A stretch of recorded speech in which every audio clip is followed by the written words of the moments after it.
Lubog pa rin sa baha hanggang ngayon ang ilang lugar sa bayan ng Milaor sa Camarines Sur. Apektadong pangunahing kabuhayan ng pagsasaka ng mga residente. Kaya may tulong na inihatid ang GMA Kapuso Foundation. Dahil sa tuloy-tuloy na pag-ulang dulot ng bagyong Enteng, maraming lugar sa Bicol Region ang nalubog sa baha, gaya sa Naga City na isinailalim sa state of calamity. Pati na ang karatig na bayan ng Milaor. Doon nakilala namin si Evelyn na halos manlumo dahil nagmistulang ilog ang kanilang palayan. Yung isang hektarya namin, harvest na namin sana ngayong September 10.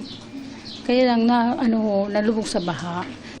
Ang mananahing si Laura Del naman, inuna raw isalba ang kanyang sewing machine na pangunahing pinagkukunan ng kita.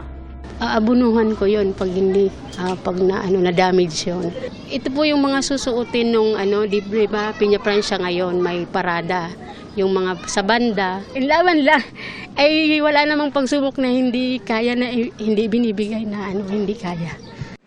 Nakita ng GMA Kapuso Foundation ang sitwasyon ng ating mga kababayan na nasalanta ng bagyong Enteng sa Camarines Sur.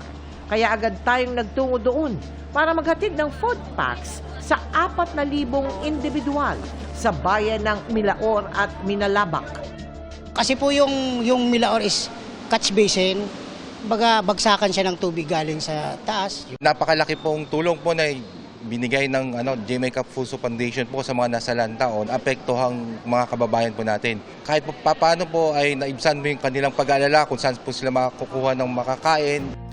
Patuloy rin ang pamamahagi ng GMA Kapuso Foundation ng tulong sa mga apektadong lugar sa Rizal. Nakatakda rin tayong mamahagi ng tulong sa Northern Samar sa mga nais tumulong sa mga nasalanta ng bagyong Enteng. Bisitahin lang ang GMA Kapuso Foundation website na www.gmanetwork.com/Kapuso Foundation/donate.